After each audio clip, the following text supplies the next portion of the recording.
I know I said I wasn't going to answer any of those silly questions from theists, but I saw the Atheist Challenge, and it was 25 questions, and they were all pretty easy to answer, so, being lazy, I think I'll take a stab at it. Here we go.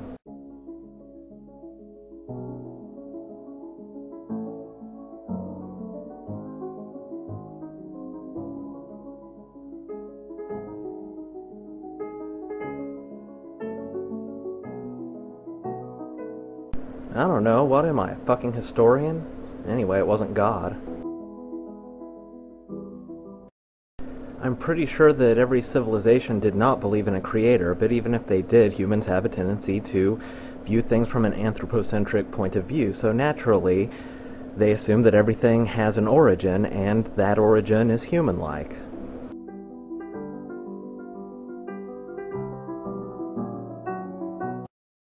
What am I, a political Scientologist? I don't know that shit. And even if I assume, as you clearly have, that atheism has never done anything to build government structures, that would kind of be good points for atheism because, hello, have you seen government structures and how they operate?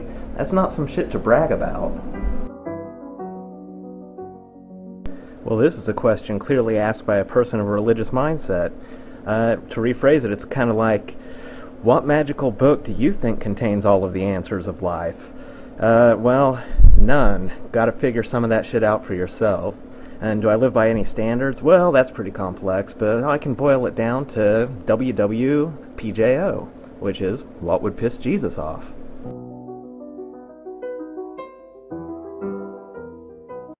Oh, well, I just think it should be removed from any kind of government function. Other than that, I think we should just mock religion relentlessly until people are so embarrassed about it that they keep that shit to themselves.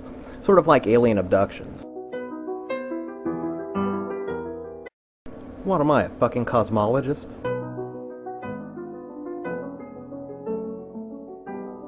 I would never choose any religion. Why would I do that? That's just crazy.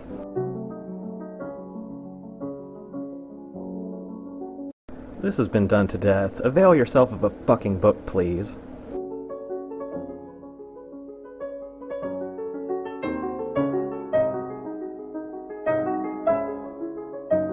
How do you know about stuff in the atheist community?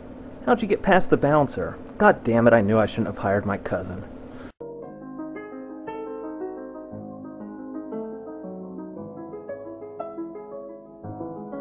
Gee, just must be one of those crazy things. You see people that have been sold a big pile of bullshit and you just want to tell them the truth, even if they're happier with their bullshit. Well, reality check, lies usually are more pleasing than the truth, because lies are custom tailored to be pleasing, whereas the truth is just the truth.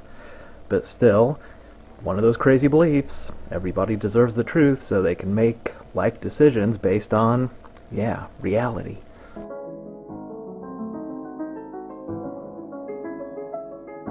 Clearly you think evolution is like the military, where, say, bacteria are cadets and humans are admirals, and it's just a stepwise progression upward as each one is promoted to the next higher organism. Of course, it's absolutely nothing like that, and, again, if you would just avail yourself of a fucking book, you would know that.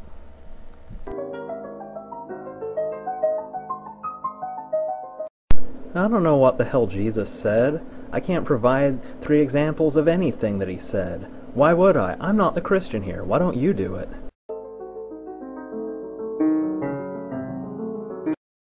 Well, it's hard to say. I'd like to think that people not believing in things that clearly don't exist would be a good thing, but I can't really say that for sure, and there's really only one way to find out, isn't there?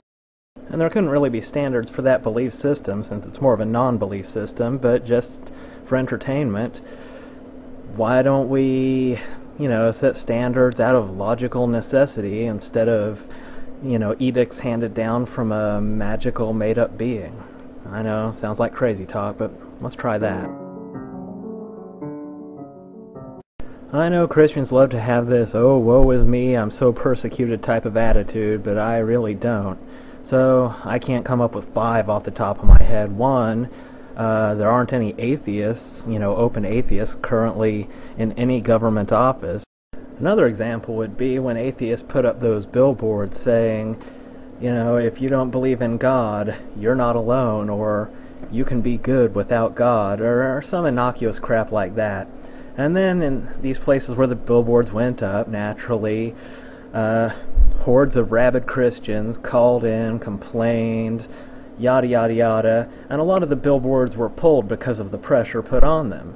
Even though Christians constantly put up billboards with all their religious horse-pucky, some of it not so innocuous, so I mean that's some persecution. And then there was that time when some reverend of some church said all atheists should be put on a list, with their address so we know where they are at all times.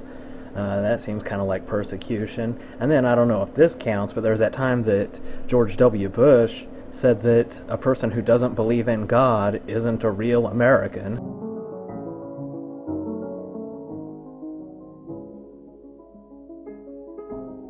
No, I don't.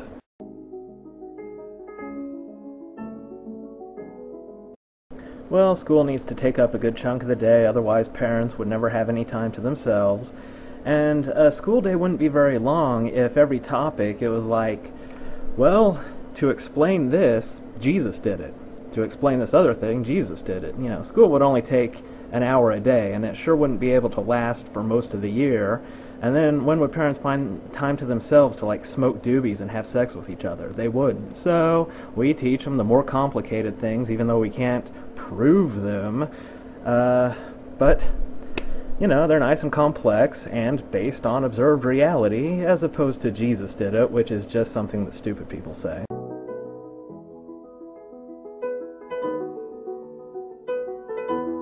Well, I don't think we're going to have to worry about Jesus' resurrection being proven true. And if it was, no, I don't think it'd be the greatest feat in human history. What I do think was the greatest feat in human history was this time when I saw Mr. Richard Dawkins, talking to this creationist woman. And he was just so patient with her, and he never once just, slapped the shit out of her. And I gotta say, that seems like the greatest feat in human history to me. The egg. And evolution doesn't really teach about that per se, because it generally addresses things of a bit more sophisticated nature. The chicken and the egg thing, that's like something a 3-year-old would ask. I would make food very nutritious and easy to grow. I would give many sources of high-density renewable energy, and I'd give myself a huge cock.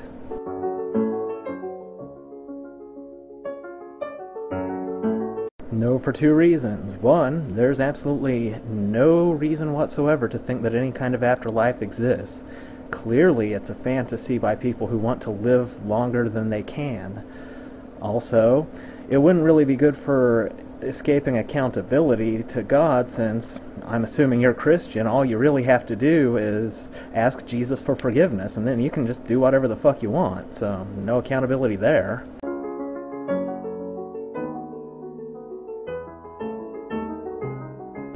Humans aren't ultimately all that different from a swarm of mosquitoes or a herd of cattle. I'm sorry if that hurts your precious little ego.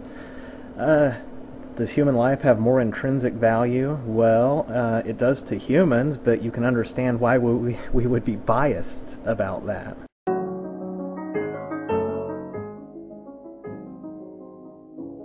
Of course they do, and it can be explained rather easily using a little evolutionary biology and also brain anatomy. Despite the easiness of this, I'm not going to do it, and again, ask you to avail yourself of a fucking book. How should I know? What am I, the fucking United Way?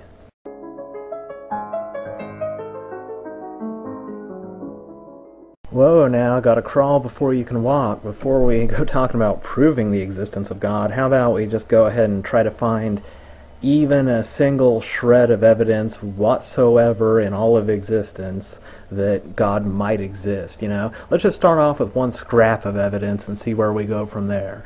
But until somebody can produce that, I don't really see the point in speculating.